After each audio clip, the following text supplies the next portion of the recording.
बताए अपना अपना बच्चा के कोई गोदी में लगा, कोई न्योरी पकड़ कर पिता दिला का दर्शन देख मिलाना। हाँ बेटी तुम्हारी पिताजी हाँ ऐसा ना हमरा जे माता जी रहते हम क्या करा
हमरा से कोनो ये गलती कर दिलक बेटी, तोरा माता जी के या फांसी के ऑर्डर कर दिला। तोहर माता जी दुनिया संसार में नहीं है, तोहर माता जी मर गए। हाँ तो बेटी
मीनाक्षी कुमारी, तो अपना माता के रावती के सुनता और चिंता नहीं कर बेटी। और माता के समान या तेरा सती कुलवंती है और तेरा भैया सुंदर कुमार के या शादी देश बंगाल में करके या सुंदर पुत्र सुंदर भोजाई तेरा लैब दिल्ली सोनापुर में भौजी भौजी कहबे या बस तेरा ननद ननद कहा बेटी। आप ये कहा से चाहती है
रुंती कुमारी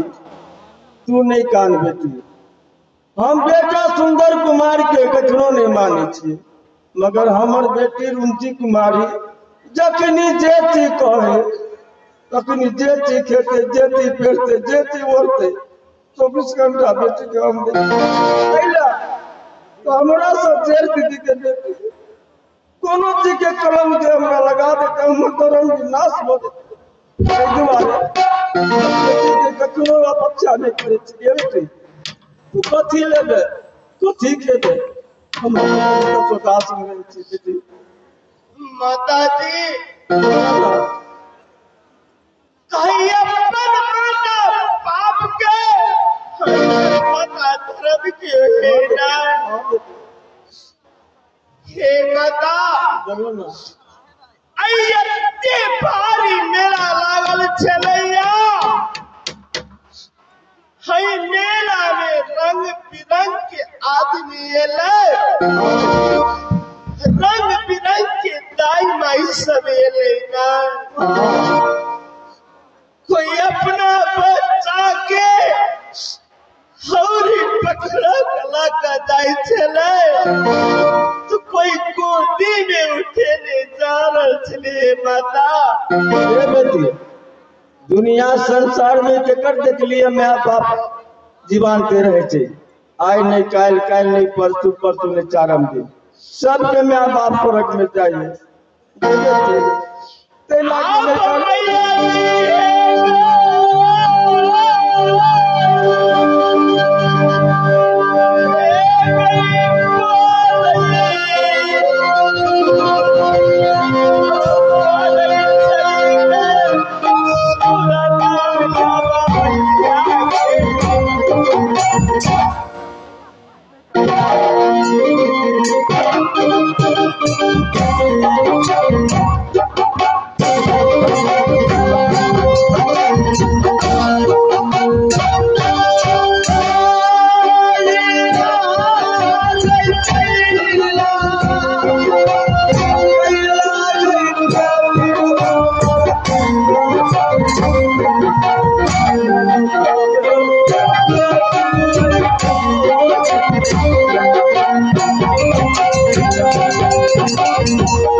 बेटा सुंदर कुमार और तोरा यही खातिर बनौली कि तोरा माता कुलवंती के 4 पैर अवस्था में 3 पैर अवस्था गुजर गई और तोरा माता कुलवंती के साथ लोग के या तीर्थ यात्रा के भ्रमण करे के वास्ते जा रहा छी बेटा। तू अब पहली रुचि कुमारी के साथ में रखी है और ये जो थारी में खई है जो वस्त्र पीनी है बेटी रुचि कुमारी के दी है और कखुन को ने तुआ भाग सोची है बेटा सुंदर कुमार पराए घर के स्त्री या बंगाल वाली सुंदर पुत्र या सती रूपवती सबके मिला जुला के समझा के रखिए। हम सिर्फ 7 दिन के अंतर में हम तीर्थ यात्रा पूरा माता जी के घुमा के भ्रमण करके वापस लौट के चले गए। बेटी रुचि कुमारी हम जा रहे छी तीर्थ यात्रा पूरा माता कुलवंती के लगे सुंदर कुमार के कहल की तोरा और भोजी के करिए और जे तोरा कोनो चीज घटे अवश्य तो भैया के कही अवश्य तेरा हाजिर कर दे। ए बेटी घर में आया भौजी जरे तू अपना जे मन है तो जगह का तो काम धंधा करिए भौजाई जरे कोनो बता बना नहीं करिए बेटी मार दिन के जगह में चले वो फिर हम सफर मन जे तेरा भौजी कहल की तोरा बचलिए बेटी बेटा सुंदर कुमार के आगा साथ में पहिल रुचि कुमारी के तू साथ में रखना चाह सके छी अपने चाइना सोचै छियै ना हम सोचै छियै कि अपने हमरा साथ में लगा देतिए तो बहुत नीक बात रहते पिताजी। बेटी चल तोरा साथ में ले जे तोहर नया भौजी रूपवती आले ओकरा कहल की तोरा और सेवा संस्कार की बजाओ बेटा सुंदर कुमार साथ में रखा बेटी पिताजी और बहन रुचि कुमारी के वास्ते में बरसी माता कमला के पेट से जन्म है हमारा जन्म भगवान माता कुलवंती के पेट से जन्म है अरे हमरा लिए और बहन रुचि कुमारी के लिए के बाप एकटा है या माता दूटा है, लेकिन बाबू कुर्बान सब बात है पुत्र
चला दुनू भाई बहन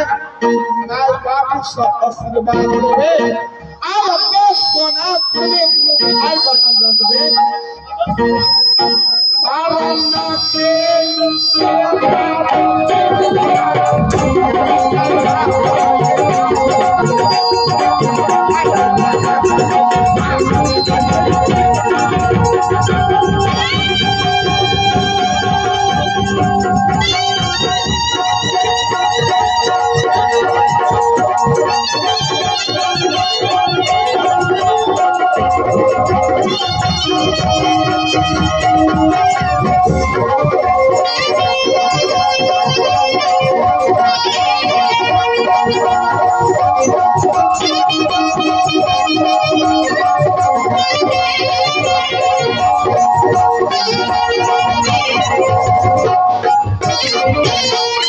शकुंतलवंती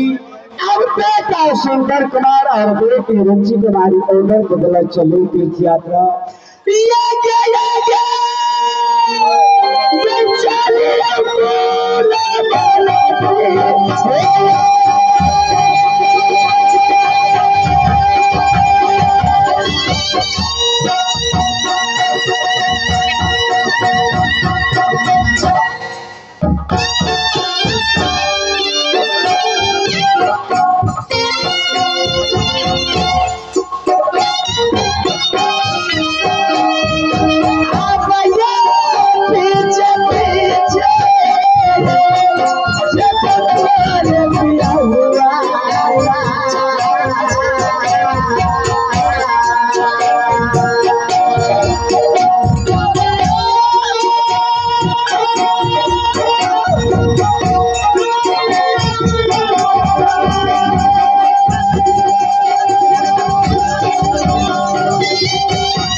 रुचि बोला भैया। अरे हम तोहर माय बाबू चले गए तीरा आत्मा अवश्य भैया। हे रुचि कुमारी भैया, सोनापुर महल में आने भैया सुंदर कुमारी और साथ में हमार बहन छे केसर में साथी रूपमंती अवश्य भैया। आगे चारी में देश के भैया मंत्री है लेकिन हे बहन हाँ भैया। अरे हम थोड़ा पहले समझा दे छियो सती रूपमंती पर घर के नारी है। अरे जे मतार के पैसा या माँ दुर्गा और बाबा सलहे बेटा जन्म किया न हो अथवा बेटी जन्म किया न हो वे दोनों बच्चा पाओ जब के सुरता मतार बाप के रहे है वो के सुरता फौजाई के नहीं रही। अवश्य भैया। लेकिन हे बहन या सत्य रूपमंती पर घर के नारी है चला अपना सोनापुर महल में उनका चरण कमल के प्रणाम करिए भौजी भौजी कहिए अवस्त्रा नौनद नौनद कहो। भैया श्री सुंदर कुमार, हाँ हम तोरे से एगो ई तोराम कही रहल छियै कि अपनी सवेर के बेरा भगेले नहीं, अपनी सवेर के बेरा भगेले हमरा नहीं, हम सबका जे दीदी दाई माई जे बैठल है ना सबके कह रहल छियै कि हम सबके कहिए दू रात में अगर कोनो टूटी फूटी भऽ गेल हेतै एहि चीज के क्षमा कर देबै और हमरा सबके अइया सकने हमरा और के क्षमा के अपने सबके प्राप्ति कर दिनाय हमरा के छुट्टी जे कनि द दीदी